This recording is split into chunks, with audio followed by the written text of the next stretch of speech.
Welcome to RCR New Zealand. We are hosted by Camshaft Software, makers of Automation, a video game for every gearhead who said, I could make a better car company. Well, this is your chance to put up or shut up. From cam profiles to fleet marketing, you do it all. And thanks to them, regular car reviews made it to New Zealand, the planet's bonus track. Sweet as. This is a 1979 Holden Torana. It breaks in this video, full disclosure. That's why the shots and the visuals of this video aren't very varied, because when we filmed it, it just sort of ended. It's like, oh, it broke. So this review will be shorter than most to adapt to the lack of footage.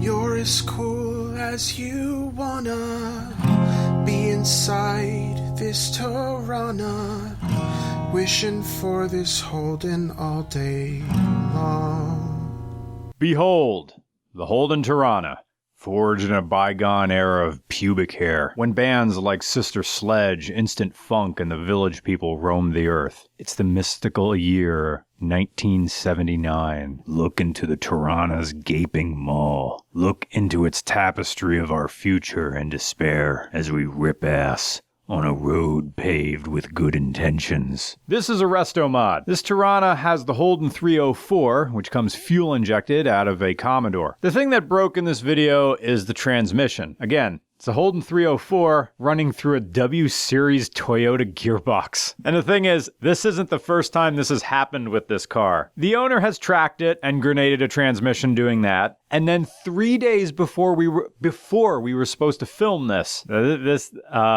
everybody said this is such a Kiwi thing to happen. The transmission broke 3 days before we were scheduled to film it. The owner called me and said, bad news, the car doesn't run, but I think my neighbor has a transmission lying in his yard. And sure enough, he did.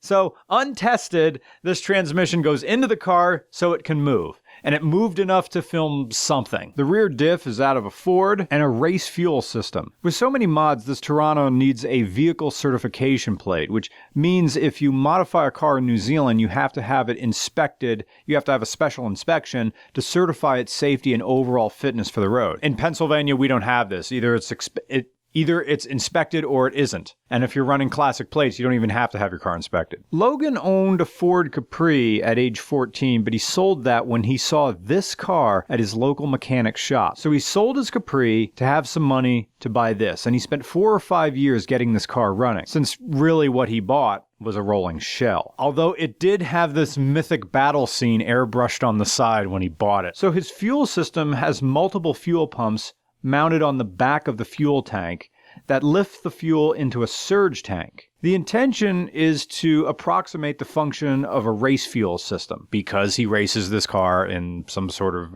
I don't know, whatever class it is in New Zealand. We didn't go into the particulars. But he does it as it appears. Apocalyptic paint job and all. When we were driving this car, like I said in a previous video, Holdens of this era feel like AMC Hornets.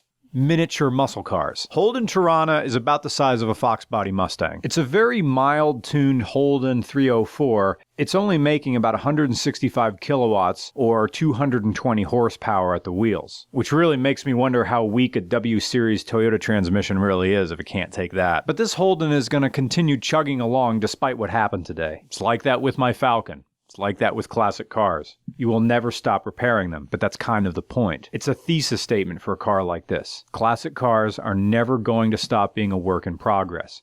To bring it into the world of literary theory, it's like American pragmatism, where your ability to think and perceive is linked more with the problem solving in a practical sense than anything to do with describing or recreating the world in a creative one. Ideas only work if they have practical applications, not theoretical or philosophical ones. In a very automation type way, it's one thing to try to build a big turbo for your Dodge Neon, but you're probably going to need to lower the cam profile and change any number of parameters in the editor to make the damn thing actually work. Or maybe you want your V12 Toyota Century to turn into a sleeper and be the fastest thing on the track. Well, you're going to seriously have to reduce airflow, or the amount of drag you get is going to prevent you from reaching the top speeds you're trying to hit. You can make something for art's sake, but that doesn't mean it's going to be practical in the real world. When people say they're pragmatists, This is what they mean. Pragmatism suggests a universe capable of changing and evolving in rhythm with the things we discover about said universe, rather than some idealized place where the only rule that matters is dreams. Or if you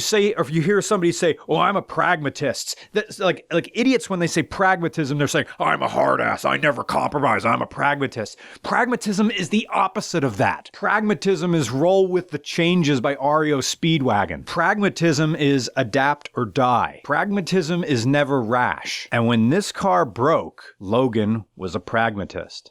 He didn't panic. He didn't get upset. He found a way to limp the car back. Is a Holden Torana a great car? Yeah, it's a muscle car. There is going to RCR New Zealand Part 2? Well, we only got to experience so much of it, and I want to experience so much more of what the Holden Torana is. But from what we could gather, this is something that could pass for American, and I mean that as a compliment. Like a lost Pontiac from the John DeLorean era. It's beautiful in its own way. It's an experience worth chasing at least twice. Gearboxes blow along these New Zealand